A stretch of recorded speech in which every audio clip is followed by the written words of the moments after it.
Este mes de mayo de 2025 ha tenido lugar uno de los juicios más polémicos de Francia. Un cirujano, Joël Le Soarnec, abusó de más de 300 de sus pacientes mientras estos estaban sedados o recién operados. Lo peor es que la mayoría eran menores de edad y la media rondaba los 11 años. El mayor agresor sexual de menores de toda la historia de Francia ha sido condenado a la máxima pena por este delito, que son 20 años de prisión, pero aún espera a otros juicios que están pendientes para ver si recibe penas aún mayores. Todas las personas que recibieron tocamientos y cosas peores no consentidas, que eran menores de este señor, ahora tienen secuelas de por vida como tratamientos psicológicos, adicciones, depresiones severas e incluso 2 de ellos se han quitado la vida.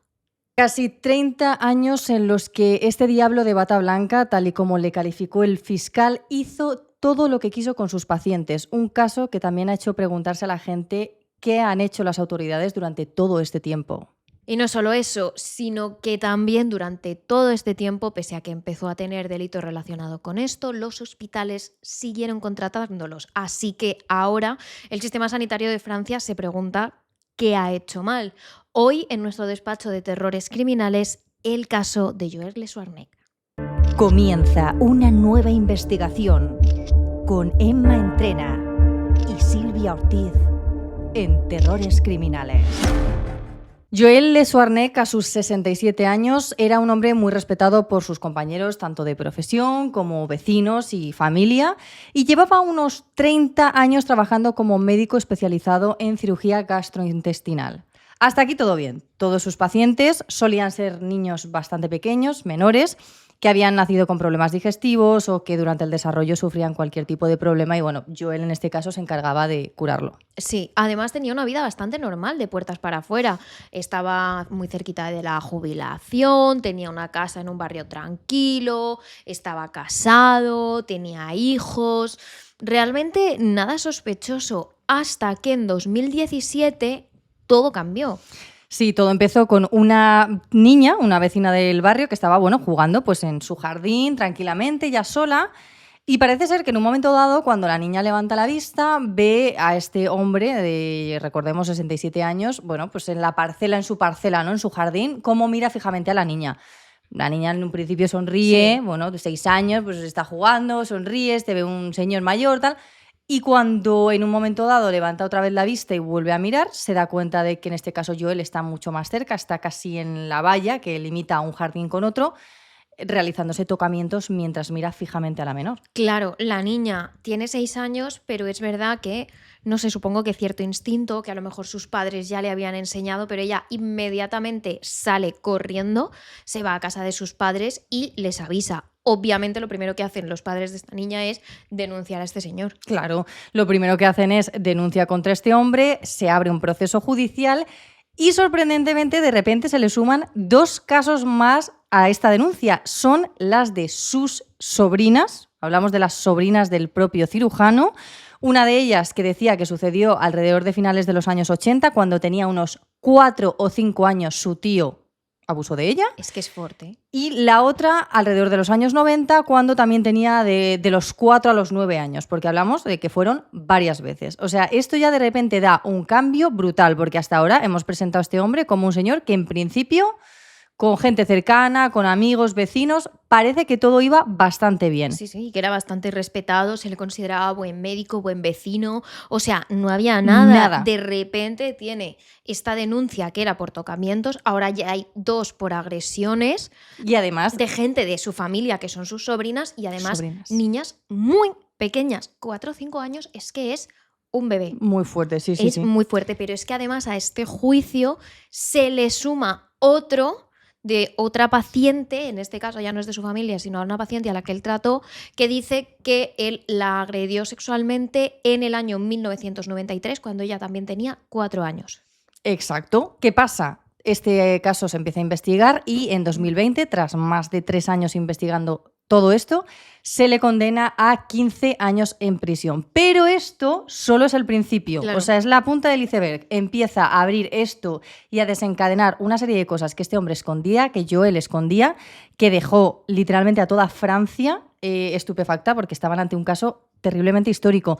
Y es que cuando las autoridades ya, una vez le condenan a 15 años de cárcel, entran en su domicilio con un permiso para poder registrarlo, encuentran 300.000 fotos y vídeos de explotación sexual infantil, muñecas que también utilizó como juguetes, que eran del de mismo tamaño palo. infantil. Claro. Y un diario donde detalló todos los datos, fechas y tipos de abusos que realizó a todos sus pacientes a lo largo de décadas. Sí, y cuando hablamos de a todos los pacientes nos referimos a un total de, ojo, de verdad, 158 niños y 141 niñas. Solo 14 de sus víctimas tenían más de 20 años cuando fueron agredidos y la mayoría, 256, eran menores de 15. La media de edad era de 11 años, o sea, 11 años. 11 años. Es que es muy fuerte. Un tío que lleva 30 años trabajando como cirujano. O sea, horrible, horrible. Sí, y abusó de 300 personas en parte gracias a este título. Claro, claro. Porque eran pacientes. Claro, Además de gente de su efectivamente. familia, eran pacientes. Y él, bajo este título, también se quedaba a solas en la habitación, decía, no, tengo que realizar tal curación, tal, no sé qué. Y es cuando realizaba todo lo que venía a continuación. Incluso a veces había personal cerca y si sospechaban algo, él enseguida se escudaba en que estaba analizando, estaba viendo que todo estuviese bien en el paciente, tal. Entonces, claro, así pudo Claro, estar igual. los 30 años que estuvo. ¿Qué pasó? En cuestión de apenas 3 años, la fachada de este hombre que hemos presentado como hombre Sí. respetable, etcétera, cambia completamente. Y Joël Le Soirnex se convierte en el mayor abusador de niños de la historia de Francia. Pero vamos a ver cómo acaba alguien tan peligroso que ya tiene este historial trabajando no en uno ni en dos, sino en muchísimos hospitales en Francia en las que realmente además había sospechas de que estaba pasando todo esto. Así que Claro. empecemos por el principio porque este caso es... Tiene tela. Sí, os vais Sí. a quedar alucinando. Bueno, para empezar, Joël Le Soirnex nace 3 de diciembre de 1950 en París. Él tiene 2 hermanos más y su padre trabaja como carpintero y su madre es conserje. Hasta aquí todo bien, una familia que, bueno, de puertas para afuera parece que bien, aunque luego ya también hablaremos de esta.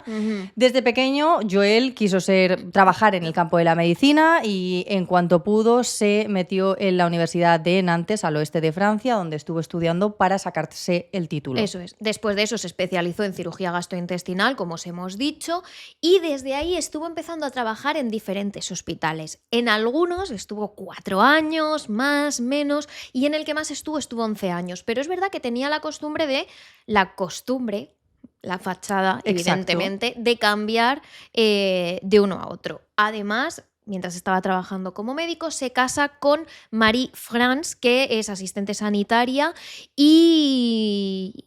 Perdón.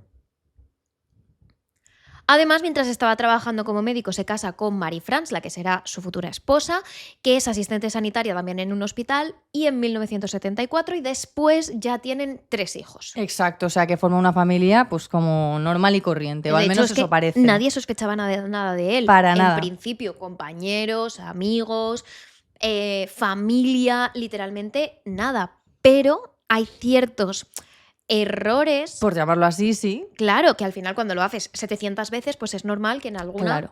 te cojan, ¿no? Claro, ¿cómo fue todo esto? Porque realmente cuando se destapó el caso que os hemos dicho fue como de repente de golpe salieron todos estos diarios, todos los pacientes, todos estos abusos, pero fue como algo progresivo, aunque ya enseguida hizo lo peor de lo peor, pero bueno, fue como algo que fue dándose con los años. Nos tenemos que remontar a 2004, que es cuando Joël tiene su primera condena, la primera vez que le investigan, porque resulta que el FBI estaba haciendo un estudio sobre, bueno, pues contenido de abuso sexual infantil alrededor del mundo, los usuarios que lo consumían. Que lo compraban. Exacto.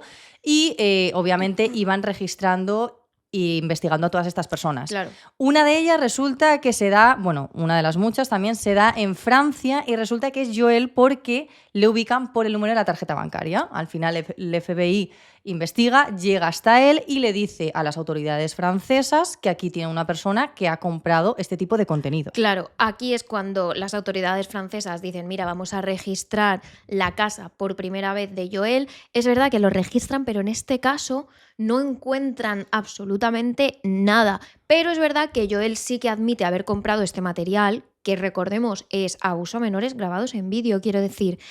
Es que ya hablamos creo que lo peor de lo peor de lo peor. Claro, y fue declarado culpable de esto el 17 de noviembre de 2005, de descargar y comprar estas imágenes. Pero Sí. claro, él aquí ya es médico, os preguntaréis, ¿y qué hacen los hospitales con un médico que está tratando niños constantemente, que ha sido condenado por abusos a niños? Pues le dejamos seguir. Efectivamente, solo recibió una sanción y dijeron, tú normal, tú sigues trabajando ahí, curando, vamos a poner muchas comillas, a menores y todo perfectamente. Pero es que además ya no es que te digas cárcel, que yo, vamos, De yo, cabeza. cárcel, que, pero Sí, sí, vamos, sí, sí. pero vamos. Pero es que no va ni a terapia, Nada, no le nada, someten nada. a ningún tratamiento, es como, bueno, han sido cosas de... Una tontería. Tonterías, efectivamente. O sea, es que literalmente de puertas para afuera se interpreta así. Ese mismo año, por coincidencias de la vida, se separa con su mujer, no a nivel legal, porque es verdad que se divorcian en 2023, pero sí que es verdad que dejan de vivir juntos. Su mujer, spoiler, cuando ocurrió todo, dijo, no, yo no sabía nada de esto, pero es bastante casualidad, ¿no?, que la primera vez que denuncian a Joel, de repente su mujer deje de vivir con él, ¿no? Y luego veremos pruebas de que aquí todo el mundo sabía Sí. muchas cosas. Pero, como decimos, durante los siguientes años, Joel sigue completamente normal, trabajando en los hospitales y tratando a niños todo el rato, cuando ya sabemos lo que está haciendo con los niños. ¿Qué pasa? Lo que mencionamos al principio del capítulo. Llega 2017, los padres de esta niña de 6 años a la que mira mientras se toca, pues le denuncian y a este se le suman estas 3 denuncias más, 2 sobrinas y una paciente. Se le condena a Los 15 años de prisión que hemos dicho por estos abusos a 4 niños. Ahí es cuando registran la casa y lo que hemos mencionado, De pero nuevo. es que es muy fuerte, claro. Incidimos, hablamos de más de 300 pacientes, en su mayoría menores, y además en un periodo de más o menos 25 años, que lo que hacía era, bueno, pues abusar de ellos cuando estaban anestesiados o en fases posteriores cuando todavía estaban medio adormecidos. O incluso durante exámenes médicos en los que muchas veces había terceras personas, porque, por ejemplo, en España es obligatorio que cuando traten a un menor sus padres estén delante. ¿Por qué? Por este tipo de cosas. Claro. Pero claro, aún así, si el médico te dice, no, es que lo tengo que hacer porque tal, el estómago, no sé qué, tú como padre al final pones la vida de tu hijo en manos del médico. Claro, efectivamente. Entonces incluso llegó a hacer esto delante de otros médicos, delante de enfermeras y delante de los padres de estos críos. Ujú. El juez de instrucción, cuando explicó el caso por el que fue condenado Joel, dijo textualmente: el cirujano realizó numerosos actos de tocamientos y penetraciones sexuales cometidos casi a diario durante consultas pre- o postoperatorias o durante intervenciones en el quirófano, a veces presentados como actos médicos o exámenes clínicos, especialmente cuando se realizaban en presencia de terceros, ya fuera personal clínico o los padres del paciente. Efectivamente, lo que has explicado. Sí, o sea, hablamos de abusos prácticamente diarios durante 25-30 años sin que nadie sospeche nada, que yo te digo una cosa, si le ven otros médicos ya me extraña que no sospeche nadie nada, pero bueno, no vamos a poner nada en duda porque esto evidentemente no está ante la justicia, pero es que además de esto, de este abuso diario, en su casa se encuentran la friolera de 300.000 imágenes de menores. Brutal, ¿eh? Brutal. Conjunto con el diario donde registraba todo. Y porque las muñecas claro, de tamaño infantil, claro. O sea, todo esto, él después de realizar todo esto, cuando llegaba a casa dejaba todo plasmado y lo representaba con las muñecas porque le gustaba recrearse en eso. O sea, Sí. Está claro. horroroso. Que es algo que hacen muchísimos criminales en serie. Por ejemplo, lo que hablábamos en otros capítulos, se llevan trofeos para recrearse o lo escriben para recrearse. A mí en este caso me llega a recordar incluso al caso de el asesino de la caja de juguetes, David Parker Ray, que bueno, pues abusó y torturó a más de 50 mujeres, si no me estoy... que Sí. se sepa.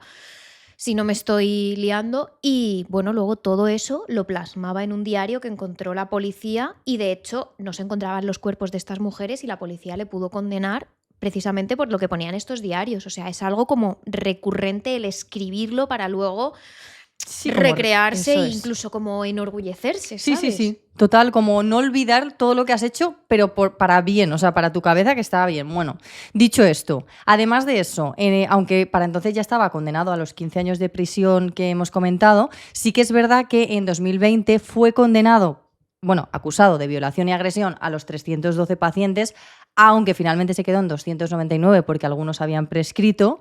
Voy a hacer un inciso. Voy a meter aquí mi opinión personal. Estos crímenes no deberían prescribir nunca, porque si abusan de ti cuando tienes 4 años y prescribe en 20 años, es que a lo mejor con 24 todavía no te has visto bien para hacer eso. Totalmente. Es que todas estas cosas, al final, cuando ocurren, y más siendo un niño que no sabes qué está pasando, cuando ya te das cuenta décadas después, todavía tienes que tener además el valor de ir a contarlo, porque estas cosas no son fáciles de contar. Como veremos, que luego quedan muchísimas secuelas. Entonces, en lo que primero te haces adulto, recuperas las secuelas y pones la denuncia hasta que tarden en condenarlo, te ha prescrito. Y esto hace que mucha gente de esta calaña se vaya con las manos libres. Ya está. Sí, es verdad. Era el inciso que quería meter. Tienes toda la razón. Dicho esto, como hemos comentado, la mayoría de las víctimas, o sea, lo que hace la policía es, una vez recupera el diario, se pone a leer, porque como este hombre dejaba los datos, la fecha en la que operó, el nombre del paciente, número, teléfono, tal, ponía todos los datos, incluso de la familia de los padres, etcétera. Lo que hizo las autoridades fue contactar con todos los familiares y sobre todo con las víctimas, que ya la mayoría eran mayores de edad, eran personas adultas, para contarles lo que les pasó. O sea, imagínate el trabajo de la policía de hablar con más de 300 personas para contarles lo que hicieron cuando tenía de 4 a 10 años, 15. O sea, me parece un trauma. Claro, porque estas personas, de hecho luego lo veremos, como abusan de ellas cuando están con la anestesia, muchas ni siquiera se acuerdan y tienen secuelas físicas y psicológicas que ni siquiera saben de dónde han salido. Claro. Entonces un día de repente les llama a la policía y le dice, mira, lo que te pasó es esto. Evidentemente eso supone, pues, abrir numerosas heridas para esta gente que a lo mejor ya estaba tratando de olvidar porque no sabía de dónde venía, pero también suponía dar respuesta a muchos traumas que mucha gente no sabía por qué los tenía. Claro, no entendía, pero sí que es verdad que, de hecho, hubo quienes les afectó tanto para mal, como es obvio, porque es una noticia terrible, que 2 de las víctimas se quitaron la vida poco tiempo después. Una de ellas por adicción, por sobredosis, pero la otra porque expresamente se quiso quitar la vida después de enterarse de que habían abusado de ella cuando era una niña. Claro, y en otros muchos casos hubo secuelas psicológicas muy, muy graves. De hecho, sé que siempre lo decimos, pero si en algún momento hay alguien de vuestro entorno que pase por una situación parecida, cualquier cosa, sabed que siempre hay alguien que os va a ayudar, ir a terapia, hay números a los que llamar, siempre hay esperanza. Entonces, es importante al final también apoyar a estas víctimas, que luego es algo que el Estado muchas veces no hace. Y es normal esa frustración porque dices, madre mía, o sea, que ha ocurrido esto, que me han hecho esto. Pero efectivamente, siempre hay una salida, eso 100%. Entonces, por ejemplo, es el caso de Amélie, una expaciente de Joel, que contó a la prensa que cuando tenía 9 años, pues ella fue operada de apendicitis y tras esa hospitalización ella no entendía por qué, sufrió sobre todo trastornos alimenticios y depresión durante el periodo de la adolescencia y sus primeros años como adulta. Y ella no sabía por qué justo después de esa hospitalización de una operación que había salido bien, porque de repente tenía pues trastornos y depresión, y ella le contó a la prensa, siempre sentía algo sin poder explicarlo. Claro, es que es eso, es de repente darte cuenta de que todo lo que te ha ocurrido durante muchos años en tu vida, todo lo malo, esas emociones, sentimientos, esos pensamientos, tienen un origen, porque a Juliette, que fue otra de las víctimas, le sucedió algo parecido, tenía 7 años, cuando este hombre le operó de peritonitis y no fue hasta este escándalo cuando de hecho se enteró de que habían abusado de ella, ¿no? Porque como muchos estaban completamente anestesiados, no lo sabían. Claro. Pero ella misma le dijo a la prensa, me explican las autoridades que mi nombre aparece en sus cuadernos que escribió sobre mí. A partir de ahí comencé a leer las 3 primeras líneas y de repente todo vuelve a mi mente. Veo a alguien entrando en mi habitación, que se acerca a mí, que me pregunta cómo estuvo la noche, que me levanta la sábana, que me abre de piernas y que me dice que va a ir bien si todo va bien. Me violó, abusó de mí. O sea, es el desbloquear cosas que tu memoria había eliminado completamente, ya no porque estuvieses anestesiado, sino que aquí yo leo como si él hubiese ido a reconocer al día siguiente un reconocimiento médico de a ver qué tal ha ido la operación, y en este momento con la niña despierta el hombre abusar de ella. Sí, o sobre todo a lo mejor cuando estás saliendo de esa anestesia que ya te estás enterando y tu cuerpo como que, aparte que el cuerpo lo recuerda, el trauma se queda. Al final, imaginad, es un caso tremendamente mediático, tremendamente polémico, porque como os decimos, ya había indicios desde la primera vez que se le condena porque ha comprado imágenes de este estilo, o sea, muchísimos pacientes y sin embargo diréis, tampoco hemos oído hablar tanto de esto. Esto se debe a que este caso se da muy poquitos meses después, hace nada, de la condena contra Dominique Pellicot, que, si os acordáis, fue sentenciado en diciembre de 2024 por agredir sexualmente a su mujer y no solo eso, sino por darle sustancias para que otros hombres, de momento 50 que se sepan, abusaran de ella mientras ella dormía. Este caso seguro que si os sonará, fue tremendamente mediático y al final uno tapó el otro. Claro, de hecho pensaban que con todo esto y además como la víctima, en este caso Giselle Pellicot, había dado la cara, quería salir, como que estaba de algún modo enfrentándose a ese miedo que tienen las víctimas de ocultarse por no tener absolutamente nada la culpa de nada, pero te sientes como mal, como que no quieres tal, quieres tu privacidad.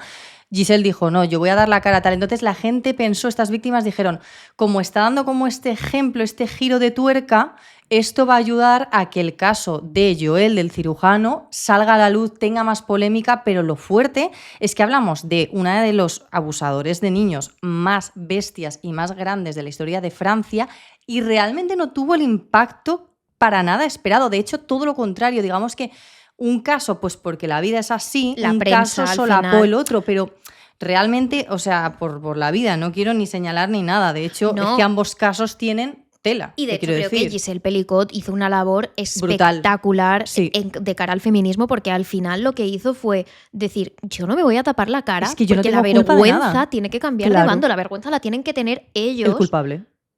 El culpable y los otros. Hombre, más culpables. Porque, quiero decir. o sea, recordemos que el argumento de los otros 50 hombres era, no, es que yo pensaba que ella quería. Claro.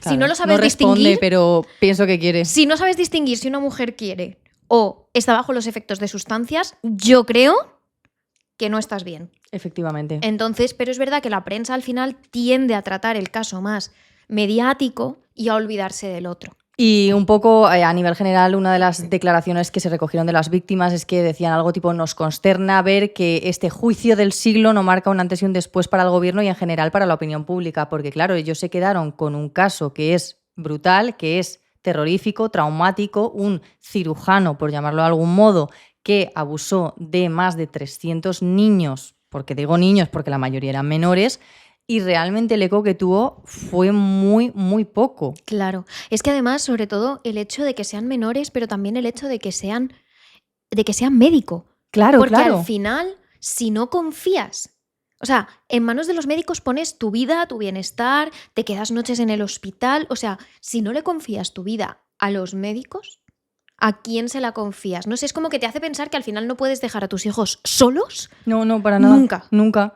Claro, y a todo esto es verdad que una cosa que hemos medio señalado por encima es, él era médico y mantenía ese título y esa buena reputación porque lo que has comentado, no pasaba más de 4, como muchísimo, pasó en un hospital 10 años antes de cambiarse, porque en cuanto había sospechas, veía que podía haber indicios de que le pillaban, se iba a otro. Claro. Y no pasaba nada, ya está. Porque además, como las víctimas habitualmente estaban dormidas Claro. anestesiadas. Sí, obviamente. ¿Quién le iba a denunciar? Entonces, en Exacto. cuanto otros médicos tenían sospechas, se iba a otro hospital. Y Y como ya. aquí nadie controlaba nada, pero vamos, que es lo que decimos, que es que ya había una condena. Y los hospitales veían su historial y decían, no me parece mal que trabaje con No, niños. vente para acá, cura niños. Es que O sea, es brutal. Total, que hablamos de 300 personas que pedían, bueno, más de 300 que pedían justicia, y para que os hagáis una idea, para que la Fiscalía organizara el juicio a las familias, a las víctimas, a todas las personas relacionadas con este hombre, necesitaban una sala que acogiese a más de 750 personas y pensaron en celebrar el juicio en un estadio para poder acoger a toda la cantidad de gente relevante para el juicio que necesitaban sí o sí que viniese. Claro. Al final consiguieron hacer el juicio en la Facultad de Derecho de Vannes, que estaba muy cerca de donde estaba la Fiscalía, pero es que es muy impactante decir, no, necesitamos un estadio para acoger a absolutamente todas las víctimas y relacionados con este hombre. O sea, y luego que tardaron más de 2 años solo en organizar el juicio de la cantidad de víctimas, de documentos, de testimonios. El caso, después de esto, en el juicio, llegamos a este momento, ocurren unas cosas bastante impactantes. Aquí Joel parece que se retracta y dice que desde el primer día asume haber cometido textualmente actos despreciables. A mí, sinceramente, no me vale. no, a mí tampoco. 30 años O sea, de actos despreciables y luego lleva al juicio, ay, pobrecito, me arrepiento mucho, mira. no, totalmente. Y luego, además, las siguientes semanas lo que se hizo fue investigar y que saliesen a declarar los familiares de Joel, que esto es lo que dices tú, fue sacando cosas que dices, madre mía, con Joel y madre mía, con su familia. Lo Porque, que hay aquí. Claro, todo empezó el hijo pequeño, vale, el hijo pequeño sale a declarar, el hijo pequeño de Joel, bueno, que ya no es tan pequeño, es un adulto, pero bueno, y dice El que menor él- de los 3. Claro, efectivamente. Y dice que él vivía en una familia normal. Pero de repente, o sea, él dice que a veces se omitían cosas, pero como que no le da mucho interés. Y de repente salen las sobrinas que, recordemos, le denunciaron también junto a la niña de 6 años que vio cómo se tocaba mirándola, pues le denunciaban porque abusaban de ellas. Y estas niñas, claro, dijeron, no, este hombre hace cosas terribles. Y le calificaron como literalmente un monstruo. Y dijeron, ojo, Lo más que importante. exacto, que su esposa, la esposa de Joel, era plenamente consciente de las atrocidades que cometía. Frase destacada y textualmente de una de las sobrinas: no era un tabú en la familia. O sea, ya no estamos señalando a la mujer, sino que no era un tabú en la familia los actos que llevaba este hombre con respecto a abusar o a realizar Agredir, tocamientos lo que sea, o lo sí. que sea a menores. No, Es no. que es muy fuerte. Otro día declaró otro de los hijos de Joel y dijo que a él mismo le habían agredido cuando era pequeño y que había sido su abuelo, es decir, el padre de Joel, cuando él tenía 5 o 10 años. Evidentemente, esto hace que en el juicio se le pregunte a Joel si él ha sufrido esos mismos abusos cuando era pequeña, ¿no? Como un modo de decir, a lo mejor este es el motivo psicológico, sin justificar, ¿no? Pero No, a lo no. mejor este es el motivo psicológico, el hecho de que sea una cosa, digamos, de familia, muy entre comillas, y él dice que no, que eso nunca pasó, pero realmente los investigadores tampoco lo descartan. Claro, no saben si realmente es algo que ha omitido, pero no a conciencia, sino sin querer, porque su cabeza ha hecho borrón. Obviamente sabemos que en episodios traumáticos a veces lo borra completamente y no te acuerdas de nada, o porque lo ha querido esconder Joel, o por lo que sea. Pero sí que es verdad que había un poco de sospechas. Sí. Pero luego es que a todo esto habló la exesposa, recordemos que era asistente sanitaria, que se casaron, que tuvieron 3 hijos y que luego en 2005 dejó de vivir con él cuando a él le denunciaron por primera vez. Dijo ya en 2017 que no sabía nada de que su marido consumiese este tipo de contenido, hiciese esto a los niños cuando... Hasta que se produjo esa denuncia, ella no sabía nada. Nada, dice. no tenía ni idea. Y obviamente los jueces, los investigadores no se lo creen.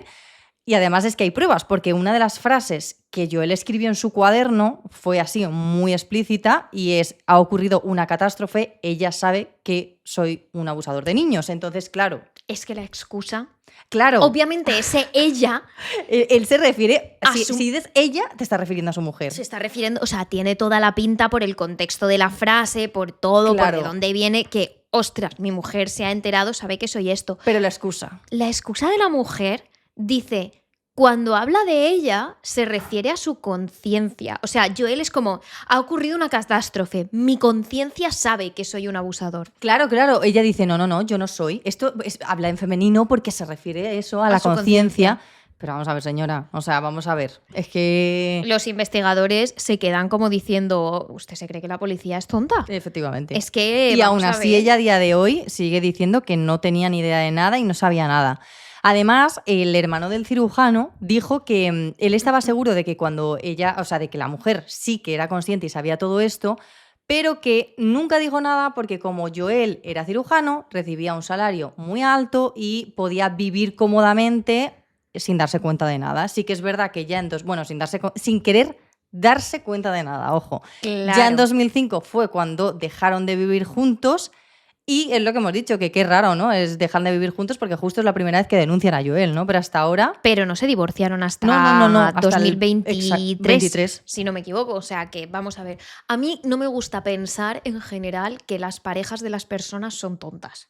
Hombre, tampoco, a mí tampoco. O sea, Y además que al final convives con una persona que, o sea, que dedica prácticamente todo su tiempo a todas estas fantasías sexuales horribles. O sea, entonces, el juguete, el diario, algo has tenido que ver. Hombre, tía, algo, las 300.000 imágenes, a mí, algo has tenido que ver. O sea, no me puedes decir que tú a lo mejor querías esconder en tu casa cuando tenías 15 una notita que te habías pasado en clase en la que decías algo que sabías que a tus padres no les iba a gustar y la guardabas debajo del cajón de la ropa interior del segundo armario y 2 días después llegaba tu madre y te decía, ¿dónde está esto? O sea, ¿qué es esto?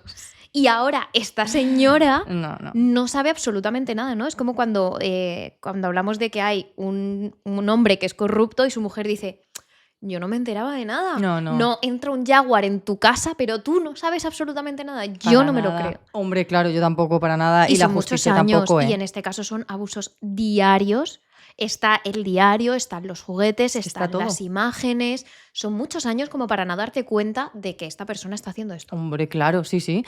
Además, es que las cosas que dice él es que le suman todavía más movida al tema. El 5.º día de juicio, Joel admitió que había abusado sexualmente de la hija de su hijo mayor. Es decir, había abusado de su nieta. Es decir, si remontamos a lo que hemos dicho antes, estaba cometiendo el mismo patrón que hacía su padre, porque si su padre abusó de sus hijos, él abusaba de sus nietos, entonces por eso también sospechaba la fiscalía que su padre podía haber abusado de él, pero bueno. Incluso que sus hijos y su familia y su mujer, porque claro, aquí no se llega a dirimir si el padre de esta niña, o sea, si el hijo de Joel, lo sabe o no. Es que es raro porque parece como que de repente todo este escándalo destapa una familia de gente que normalizaba este tipo de acercamientos, tocamientos, abusos a los niños, que a mí me parece terrible y traumático, porque es como, ya no solo hablamos de este tío, que barbaridad con este tío, sino que también hablamos de una familia que callaba la boca y decía, bueno... A mí esto me hace pensar un poco lo que decía el hermano de Joel, ¿no? Que al final en la familia no era ningún tabú. No. Porque me extraña que o sea, si tu hermano ha sufrido abusos por parte de tu abuelo, luego tú no veas las señales en tu propia hija. No sé, se me hace muy extraño. Que esto no está dirimido en la justicia, esto es una opinión personal, pero es como que parece que se destapó que la dinámica en esta familia era normalizar estas cosas. Totalmente. ¿Qué ocurre? El 28 de mayo de este año, de este 2025, ¿Hace nada? es cuando finalmente el tribunal declaró culpable a Joel por violación y agresión sexual agravada y le condena a 20 años de prisión, que es la pena máxima para el delito de violación en Francia. Una pena que, por cierto, las víctimas, como es lógico, han dicho, a mí esto no me vale de nada. Sí que es verdad que ahora este hombre tiene 74 años. Él tenía una condena de 15, tiene una pena de 20, pues a ver, es como una cadena perpetua sin decirlo, porque no creo que le quede mucho más tiempo. No, aunque es verdad que hay pero países... Pero como se reduzca o algo así... Claro, primero que se reduzca y luego que es verdad que hay países en los que al llegar a cierta edad te sueltan simplemente por el hecho de que eres muy anciano. O sea, esto es que es fuerte, pasa. ¿eh? Entonces... Claro, las víctimas declararon 20 años es poco comparado con el número de víctimas en este juicio. Es hora de que la ley cambie para que podamos tener sentencias más adecuadas. O sea, tened en cuenta que han sido prácticamente 300 víctimas, 20 años, es que nos salen a meses. Sí. Es que pocos meses por cada una de las víctimas. Es muy poco. O sea, yo creo que estos casos tendrían que... Hombre, es que... tener mayor pena. Y yo también lo creo. Porque es que no es ni medio normal, vamos. Porque ya no es solo el abuso, es el agravante del abuso de poder, es el agravante de que eran menores, es el agravante del tiempo. No. No puede ser que cuente lo mismo. No, para nada, estoy totalmente de acuerdo. Por su parte, ¿qué hizo Joel? Pues reconoció que estaba arrepentido, dijo que se declaraba plenamente culpable de todo y además una de sus víctimas, cuando se quitó la vida y él supo de esta noticia, él dijo literalmente, murieron y yo soy el responsable. A ver, ¿qué sucede? Ante todo esto, Joel estaba de repente como arrepentido, obviamente, ninguna de sus víctimas le creyó, dijo, estos son palabras, habladurías, que encima en todos los juicios, porque obviamente han sido muchos días de juicios, realmente era como su sota caballo rey, ¿sabes? Era como algo que ya repetía una y otra vez, que ya dices, es que no me lo creo. Según decían las víctimas, ya tenía como un speech, un argumento, sus palabras de qué pena doy, qué triste estoy, qué mal lo he hecho, perdónenme, y ya está. Pero claro, nadie se lo creía. Sus y menos víctimas, después de todo el tiempo que lleva. es que decían que no se lo creían absolutamente nada. Es verdad que él tenía ese mantra y todo el rato decía, he cometido actos despreciables, entendía y compartía el sufrimiento causado por muchos de sus pacientes. O sea, como que él todo el rato, es verdad, es culpa mía. Incluso hay un momento en el que dice, ya no puedo mirarme de la misma manera porque soy un agresor sexual de niños. Perdona, ¿y los otros 30 años en los que no te habían pillado, qué eras? Ah, no, como no lo ha dicho la ley, pues no, era un ciudadano más. Venga, por favor. O sea, es que tiene tela. Dicho esto, obviamente, una de las palabras de las víctimas, una de las declaraciones que dijo las víctimas fue, sus palabras son siempre las mismas, en el mismo tono, no veo ninguna sinceridad en ellas, lo dijo para la BBC. Y también añadió, lo único que espero es que nos siga dañando a la sociedad, que siga encerrado. Otra de las personas, de las víctimas, dijo, nunca vi lágrimas corriendo de sus mejillas. Y aunque sí que es verdad que, por otro lado, el abogado dijo que vio palabras sinceras en Joel, también te digo, es su cliente, o sea, no le queda otra. Te pagan para eso. Exacto. Estás obligado a defenderle, ¿qué vas a decir? Yo personalmente me creo, obviamente, y estoy sin haber estado presente, ¿no?, en carne y hueso en los juicios, sí que veo que el discurso de Joel es todo el rato el mismo, al final, las palabras se repiten una y otra vez. Personalmente creo que no está arrepentido, creo que lo han pillado y ha dicho, uy, pues voy a hacerme el pobrecito. Y personalmente creo que la condena es muy poca. Es que creo que después de 30 años no está arrepentido. ¿Por qué? Porque en ningún momento ha intentado parar. Ha seguido con esos abusos diarios completamente. No se ha alejado de los niños, no ha ido a terapia, no ha hecho nada. Simplemente ha seguido. Y se ha recreado más. Y se ha recreado en ello con los diarios, con las fotos, que es asqueroso, es con las muñecas. O sea, realmente en ningún momento ha dicho, bueno, voy a poner una línea, voy a intentar... Para nada, que eso tampoco le justificaría, no. Pero realmente no creo que esté arrepentido, creo que le han pillado y de alguna manera sus abogados le han dicho, mira, di esto para que intentemos, pues más o menos controlar tu pena y tal. Pero al final lo que más, digamos, me cabrea es que tiene 70 y muchos. No. Ha estado ya 70 y pico años de su vida en la calle cometiendo estos abusos y es que ya pillarle a estas alturas... Da igual. Ya ha vivido toda la vida haciendo daño. Sí, estoy totalmente de acuerdo. Y tampoco entiendo el sistema sanitario. Claro, eso es, justo iba a eso. A mí lo del sistema sanitario lo que me deja bastante en shock es que parece que hasta que no ocurren cosas así no se cambia, porque también en este caso lo tratamos, en Terrores Nocturnos tratamos un caso muy similar, que era el de Charles Cullen, que básicamente era otro médico, enfermero en este caso, que inyectaba dosis letales a sus pacientes porque le apetecía, básicamente. Sí. O sea, se suponía que era para quitarles el sufrimiento, pero lo hizo, por ejemplo, con un chaval muy joven que tenía una alergia. Eso. En plan, una alergia súper leve, o sea, en plan, unas ronchitas y ya. Pues hizo eso y no se empezó a mirar el sistema sanitario, en este caso de Estados Unidos, hasta que sucedió esto. Y parece que aquí en Francia igual es ahora, en 2025, cuando se llevan las manos a la cabeza y dicen, esto no podría suceder, pero ¿cómo lo estamos dejando? Hombre, es que te quiero decir. En 2005 ya hubo una denuncia. Hombre, y además una denuncia muy bestia, que estamos hablando de unas sobrinas que dicen que han abusado de una niña que le ha visto tocarse. Y la denuncia internacional del FBI de tenía material de este, o sea... No puede ser que tú te cambies de hospital, vayas a tratar con personas indefensas, porque... Sí, es que es así. Con personas indefensas, con niños. Y tú te cambies de hospital y nadie mire tus antecedentes. Y en este caso porque hablamos de niños, pero que esto ha pasado, por ejemplo, con hombres y mujeres que están en coma. Ah, bueno, sí. O sea, hay casos de mujeres que están en coma y se quedan embarazadas. Sí. ¿Cómo?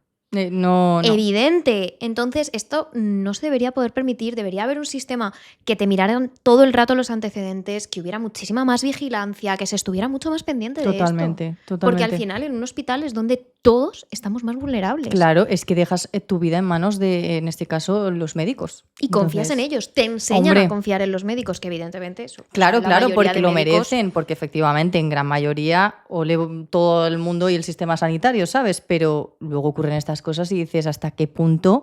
O sea, ¿qué hago con mi vida? ¿De quién me fío? Si es que no me fío ni de mi propia sombra, ni de los que me dicen que me van a curar.